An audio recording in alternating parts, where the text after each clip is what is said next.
Monday morning பாப்பா வந்துட்டு தங்கச்சி வீட்டுக்கு போகணுன்னு சொல்லிட்டு ரொம்ப ரகலை பண்ணா. சரி எங்கள் வீட்டுக்காரர் வந்து சரி போயிட்டு வா, நம்ம வந்து ஏதாவது ஒரு கிளாஸில் ஜாயின் பண்ணி விட்டுக்கலாம் அப்படின்னு சொன்னாருன்னு சொல்லிட்டு மண்டே மார்னிங்கே வந்துட்டு ஒரு 10 o'clock வந்து கிளம்பியாச்சு. அவர் ஆஃபீஸ் போகும்போது எங்களை கொண்டு போய் பஸ் ஸ்டாப்பில் பஸ் ஏற்றி விட்டுட்டு அவர் வந்து கிளம்பிட்டாரு.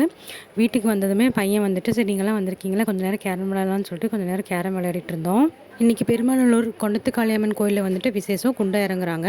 ஆக்சுவலி இன்றைக்கி நல்ல கூட்டமாக இருக்கும். அதனால் வந்துட்டு சிஸ்டர்ஸ் வந்து நேற்றே போயிட்டு வந்துட்டாங்க.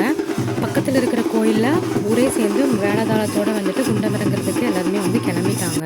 எனக்கு சிஸ்டர் வீட்டுக்கு வர வரைக்குமே தெரியல இன்றைக்கி இங்கே ஃபங்க்ஷன் அப்படின்னு சொல்லிட்டு 7 மணி போல் அவங்க ஒரு பஸ் ஸ்டாப்பில் வந்துட்டு கொஞ்ச நேரம் நின்று வேடிக்கை பார்த்துட்டு சாப்பாடு கொடுத்தாங்க, வாங்கிட்டு போய் சாப்பிட்டுட்டு திருப்பி ஒரு 9:30 மணிக்கு திரும்ப வந்துட்டு பஸ் ஸ்டாப்பில் நின்று வேடிக்கை பார்த்துட்டு இருந்தோம்.